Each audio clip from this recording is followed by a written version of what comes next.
13 billion miles from where you are right now, a machine built in the 1970s, one that runs on less power than your refrigerator, is still transmitting a signal back to Earth. And in the last few years, what that machine has been recording has left NASA engineers using words they normally avoid, words like surprising, unexpected, and in one case, genuinely worrying. This is not a new mission. This is not a billion-dollar telescope. This is Voyager 2, a spacecraft older than most of the people watching this video, and it just confirms something about the space beyond our solar system that scientists spent decades assuming they already understood. Tonight, I'm going to walk you through exactly what Voyager 2 has found out there in the true dark, why some of these discoveries have quietly unsettled the physics community, and why this 48-year-old machine came terrifyingly close to going silent forever, twice. Stay with me, because this story is stranger than almost anything happening in space news right now. Let's start with the basics, because you need to understand exactly where the spacecraft actually is. Voyager 2 launched on August 20th, 1977, technically 2 weeks before its twin, Voyager 1, on what was supposed to be a 5-year mission to study Jupiter and Saturn. Instead, it became the only spacecraft in history to fly past all 4 giant planets, Jupiter, Saturn, Uranus, and Neptune, discovering new moons and rings at nearly every top. But the planetary tour was never the end of the story. After Neptune, Voyager 2 kept going, aimed at something far stranger, the edge of the sun's influence itself. On November 5th, 2018, Voyager 2 crossed a boundary called the heliopause, the point where the constant outward stream of particles from our sun, the solar wind, finally gets overpowered by the pressure of the galaxy itself. At that moment, Voyager 2 became only the second human-made object, after Voyager 1 in 2012. To leave the protective bubble the sun creates around our entire solar system and enter true interstellar space. As of early 2026, Voyager 2 is sitting more than 13 billion miles from Earth, roughly 143 times the distance between the Earth and the sun, moving at about 35,000 miles per hour, so far away that a radio signal traveling at the speed of light takes over 19 hours just to reach it one way. Think about that for a second. When mission controllers send a command to Voyager 2, they wait nearly 2 full days just to find out if it worked. In the 1970s, one that runs on less power than your refrigerator is still transmitting a signal back to Earth. And in the last few years, what that machine has been recording has left NASA engineers using words they normally avoid. Words like surprising, unexpected, and in one case, genuinely worrying. This is not a new mission. This is not a billion-dollar telescope. This is Voyager 2, a spacecraft older than most of the people watching this video, and it just confirmed something about the space beyond our solar system that scientists spent decades assuming they already understood. Tonight, I'm going to walk you through exactly what Voyager 2 has found out there in the true dark, why some of these discoveries have quietly unsettled the physics community, and why this 48-year-old machine came terrifyingly close to going silent forever, twice. Stay with me, because this story is stranger than almost anything happening in space news right now. Let's start with the basics, because you need to understand exactly where this spacecraft actually is. Voyager 2 launched on August 20th, 1977, technically 2 weeks before its twin, Voyager 1, on what was supposed to be a 5-year mission to study Jupiter and Saturn. Instead, it became the only spacecraft in history to fly past all 4 giant planets, Jupiter, Saturn, Uranus, and Neptune, discovering new moons and rings at nearly every stop. But the planetary tour was never the end of the story. After Neptune, Voyager 2 kept going, aimed at something far stranger, the edge of the sun's influence itself. On November 5th, 2018, Voyager 2 crossed a boundary called the heliopause, the point where the constant outward stream of particles from our sun, the solar wind, finally gets overpowered by the pressure of the galaxy itself. At that moment, Voyager 2 became only the second human-made object, after Voyager 1 in 2012, to leave the protective bubble the sun creates around our entire solar system and enter true interstellar space. As of early 2026, Voyager 2 is sitting more than 13 billion miles from Earth, roughly 143 times the distance between the Earth and the sun, moving at about 35,000 miles per hour, so far away that a radio signal traveling at the speed of light takes over 19 hours just to reach it one way. Think about that for a second. When mission controllers send a command to Voyager 2, they wait nearly 2 full days just to find out if it worked. For decades, the assumption among physicists was fairly simple. Once you leave the sun's bubble, you enter a calm, cold, mostly empty void. The classic image of interstellar space that shows up in every textbook, a featureless vacuum stretching between the stars. Voyager 2 was sent out there partly to confirm that picture. Instead, it tore it apart. The first shock came almost immediately at the boundary itself. As Voyager 2 approached the heliopause, its plasma science instrument recorded something nobody fully predicted: a boundary region roughly 140 million miles wide, where the plasma slowed down, heated up, and became noticeably denser before the actual crossing happened.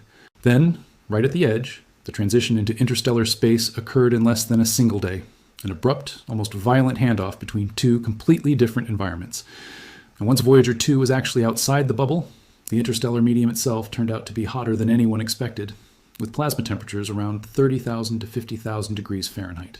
Yes, hotter, even though it's what we'd still call cold in the sense that the particles are so sparse they barely carry any heat energy at all. A strange contradiction that still puzzles researchers today. Then came the second surprise, and this one is the one that really shook the heliophysics community. The magnetic field just outside the heliopause turned out to be roughly 2 to 3 times stronger than models had predicted. That might sound like a small technical detail, but it has enormous implications, because a stronger interstellar magnetic field means the galaxy is pressing in on our solar system's protective bubble with up to 10 times more force than scientists had calculated. Our sun's shield, the thing that's been quietly protecting our entire solar system from high-energy galactic radiation for billions of years, is apparently being squeezed harder by the surrounding galaxy than anyone had modeled.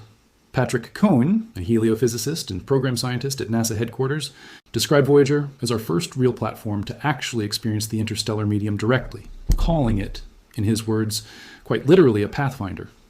And that's just the boundary. What Voyager 2 found deeper into interstellar space in the years since is even stranger, and it's where this story starts to connect to something that happened much more recently, an event in 2023 that nearly ended this entire 48-year mission in a single afternoon. That's where we're headed next. So let's go deeper into what Voyager 2 actually found once it settled into interstellar space, because this is where the old idea of a silent, empty void completely falls apart. Scientists had long assumed that between the stars, space would be mostly still, disturbed only occasionally by the shock waves of solar storms rippling outward from our sun. What Voyager 1 and Voyager 2 actually detected was something closer to a constant low-level hum. Researchers at the University of Iowa, using Voyager's plasma wave instrument, found that even in the total absence of any solar activity, the interstellar medium was still producing faint, continuous oscillations, a persistent vibration in the plasma that shouldn't have been there if space beyond the sun were as empty and quiet as assumed. Nobody has fully explained what's sustaining that background hum. It suggests that interstellar space isn't a passive vacuum at all, but a low-density, electrically charged medium that's constantly, quietly active, carrying energy in ways researchers are still working to understand. And then there's the density problem, which might be the strangest finding of all. As Voyager 2 has continued moving farther from the sun, deeper into interstellar space, its instruments have detected the surrounding plasma slowly getting denser, not sparser, the way you'd naturally expect the farther you travel from any boundary. Voyager 1 detected the same pattern years earlier, at a completely different location in the sky, which ruled out the possibility that it was just a local fluke. Both spacecraft, moving in different directions, are seeing the same trend, a gradual increase in the density of the very local interstellar medium as they travel outward. Scientists have proposed a few explanations, ranging from interstellar magnetic field lines compressing as they drape over the heliopause, to a kind of cosmic traffic jam where material blown by the interstellar wind piles up as it approaches our solar system's bubble. But as of now, nobody has a confirmed answer. It remains one of the open mysteries Voyager is still actively helping to investigate, transmission by transmission, from a region of space no other instrument has ever reached. On top of that, Voyager 2 confirmed something else that genuinely surprised researchers, that the boundary of our solar system isn't a clean, sealed wall the way a lot of people imagine it. It's leaky. Before Voyager 2 even crossed over, its instruments picked up a steady trickle of low-energy particles from interstellar space bleeding, more than 100 million miles into the heliosphere, well before the official boundary. The heliopause, it turns out, behaves less like a solid shell protecting our solar system and more like a porous membrane, letting galactic material seep in and solar material seep out constantly in both directions. Now here's where the story takes a genuinely frightening turn, and it has nothing to do with physics anomalies. It has to do with almost losing the spacecraft entirely. On August 1st, 2023, NASA's Jet Propulsion Laboratory sent a routine command sequence to Voyager 2. Due to a scheduling error, that command accidentally tilted the spacecraft's antenna about 2 degrees away from Earth. 2 degrees might sound trivial, but at a distance of over 12 billion miles, even that tiny misalignment was enough to completely break Voyager 2's ability to receive commands or transmit data back to our planet. For the first time in the mission's history, humanity's most distant working spacecraft had gone effectively silent, its dish no longer pointed at home, drifting through interstellar space with no way to hear us and no way for us to hear it. Engineers at JPL had a backup plan, but it was a genuine long shot. Voyager 2 was designed to automatically reset its orientation several times a year as a safety measure, meaning the antenna would eventually swing back toward Earth on its own, but that reset wasn't scheduled to happen again until October, more than 2 months away. NASA didn't want to wait, so on August 4th, just 3 days after contact was lost, engineers used the Deep Space Network's most powerful transmitter, located at the Deep Space Station in Canberra, Australia, to send what's been described as an interstellar shout, an extraordinarily high-power signal aimed at the exact predicted location of the spacecraft, essentially betting that raw signal strength could bridge the gap, even with the antenna misaligned. It took about 18.5 hours for that signal to travel out to Voyager 2, and another 18.5 hours for any response to come back. Mission controllers had to wait roughly 37 hours, not knowing whether one of humanity's longest-running scientific missions had just ended, in silence, 12 billion miles from home. Then, the signal came back. The command worked. Voyager 2 reoriented its antennas and resumed communication, and the entire interstellar mission, one that had already run 46 years past its original 5-year assignment, was still alive. That near miss wasn't the only threat this spacecraft has faced recently either, because even as Voyager 2 keeps confirming genuinely unsettling things about the true nature of the space beyond our sun, hotter plasma, stronger magnetic fields, a mysteriously thickening density, a constant electric hum nobody can fully explain, it's also quietly, steadily running out of power. And the decisions NASA has been forced to make about which instruments to keep alive and which to sacrifice tell their own story about exactly how much time this mission actually has left. That's what we're covering next. So, let's talk about the clock that's actually running out on this mission, because it's just as dramatic as anything Voyager 2 has discovered in interstellar space. Both Voyager spacecraft run on radioisotope thermoelectric generators, essentially nuclear batteries that convert the heat from decaying plutonium into electricity. At launch in 1977, each spacecraft's 3 generators produced a combined 470 watts, roughly enough to power a couple of household appliances. That sounds tiny, and it is, but it's kept these machines alive and transmitting for 48 years. The problem is that power output naturally decays over time, and Voyager 2 loses about 4 watts of usable power every single year. A slow, steady countdown that engineers have been managing for decades. By 2023, the situation had become serious enough that JPL made an unusual decision, tapping into a reserve of backup power originally set aside for an onboard safety mechanism, just to keep all 5 of Voyager 2's remaining science instruments running a little longer. But that workaround only bought time. It didn't solve the underlying problem. In October 2024, NASA made the call to permanently switch off Voyager 2's plasma science instrument, the very instrument responsible for many of the groundbreaking heliopause discoveries we just walked through, in order to preserve power for the remaining 4. Then, in early 2025, engineers shut down Voyager 2's low-energy charged particle instrument as well, dropping it down to 3 active instruments, a magnetometer, a plasma wave subsystem, and a cosmic ray subsystem. As of this year, NASA has confirmed that Voyager 2's cosmic ray subsystem is scheduled to be powered down sometime in 2026, which would leave the spacecraft running on just 2 working instruments for the first time in its entire history. Suzanne Dodd, Voyager's project manager at JPL, has been remarkably candid about what this all means. She said the team doesn't actually know how long the mission can continue, but that she fully expects the spacecraft to keep delivering scientific surprises for as long as it keeps transmitting. Voyager project scientist Linda Spilker put it even more bluntly, saying that every single day could be the mission's last, but that every day could also bring another interstellar revelation. That's not marketing language. That's an actual, sober assessment from the people responsible for keeping this 48-year-old machine alive, a machine currently traveling through a region of space more hostile and more electromagnetically active than anyone predicted, running on a power supply that is mathematically guaranteed to keep shrinking no matter what anyone does. In 2026, NASA is attempting something engineers have started calling a Big Bang maneuver, a calculated, somewhat risky attempt to squeeze additional operational years out of both Voyager spacecraft by adjusting how their remaining power margins are managed. Dodd has said her personal hope is to see the spacecraft reach 200 astronomical units from Earth, a distance Voyager 1 would hit around 2035. But she's also been honest that reaching that milestone will take, in her words, a lot of good luck, good fortune, and good engineering. It's worth remembering that almost nobody, including the scientists who built these spacecraft, expected them to last past their original 5-year mission window back in the early 1980s. Every year since then has technically been bonus time. Eventually, and it could genuinely happen within the next few years, both Voyagers will run out of enough power to operate even a single instrument or maintain communication with Earth. At that point, NASA will likely send a final command instructing the spacecraft to power down permanently, and the Voyagers will continue on, silently, carrying no active systems, no transmitting. Signal, nothing but momentum, drifting through interstellar space forever. Voyager 1 is expected to reach the theorized Oort cloud, the vast shell of icy debris marking the true outer edge of our solar system, in roughly 300 years, and it would take about 30,000 more years just to pass through it entirely.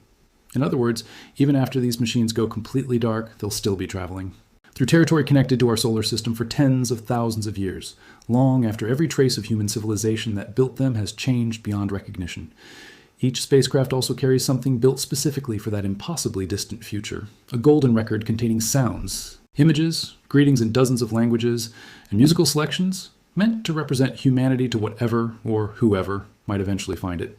It was never expected to be found soon, and honestly, it was never expected to be found at all in any meaningful time frame. But it's still out there, attached to a spacecraft that is, right now, this year, actively rewriting what we thought we understood about the boundary of our own solar system. So here's where all of this actually leaves us, sitting here in 2026, watching a machine built during the disco era continue to outperform every reasonable expectation anyone ever had for it. Voyager 2 has confirmed that interstellar space is not the calm, empty void generations of scientists assumed it would be. It's hotter, denser, more magnetically intense, and more electrically active than any model predicted before these spacecraft actually got there. And it nearly went completely silent in 2023, saved only by an 18-hour gamble that could just as easily have failed. In the final section, I want to bring all of this together, because there's a bigger question sitting underneath everything Voyager 2 has found, one about just how much of what we assume about the universe beyond our doorstep is still genuinely guesswork. So let's bring this all the way home, because after 3 sections covering hotter than expected plasma, a magnetic field squeezing our entire solar system harder than anyone predicted, a mysterious background hum in supposedly empty space, and a near total loss of contact 12 billion miles from Earth, here's the one thing I want you to actually walk away with tonight. Voyager 2 wasn't sent out there to confirm what we already knew. It was sent out there almost by accident, decades after its original 5-year mission expired. And it ended up proving that a huge amount of what physicists assumed about the edge of our solar system was simply wrong.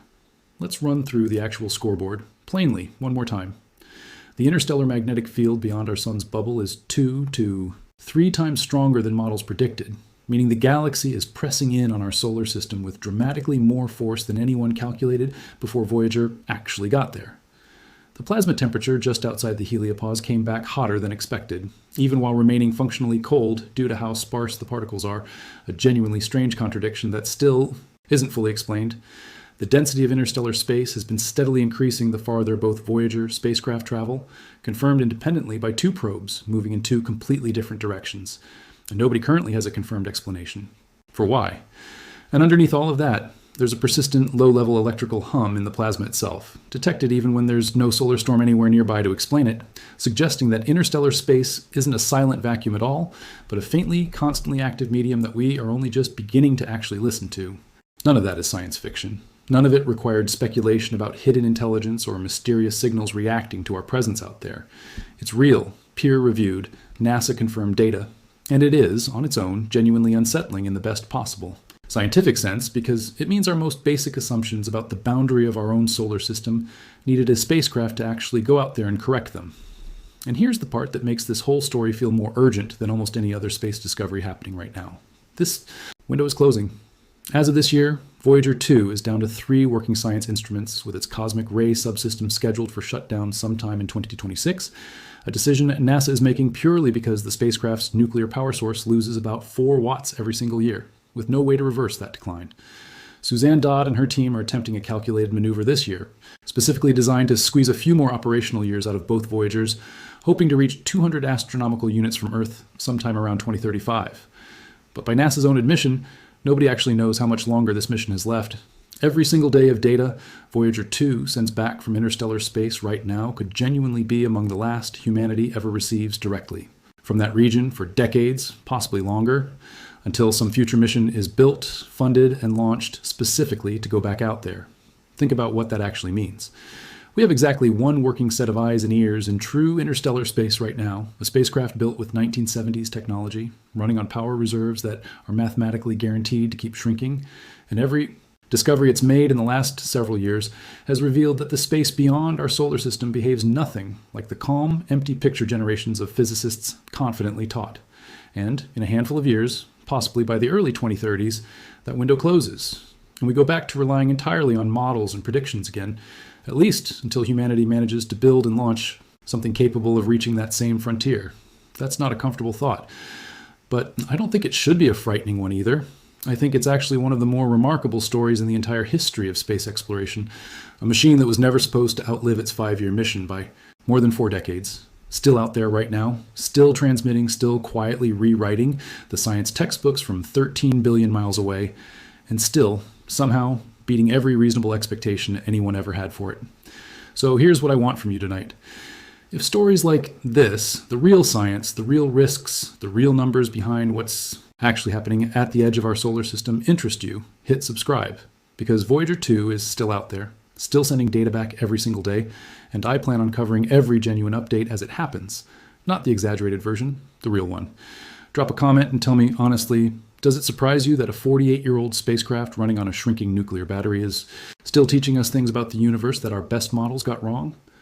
And if this story genuinely surprised you tonight, share it with someone who still thinks Voyager 2 is just an old, forgotten probe drifting quietly through the dark. Because right now, this year, it's doing anything but that. Because somewhere out there, 13 billion miles away, moving through a region of space that is hotter, denser, and stranger than we ever predicted, a machine built before most of us were even born is still listening, still transmitting, and still, quietly, confirming exactly how much we still have left to learn.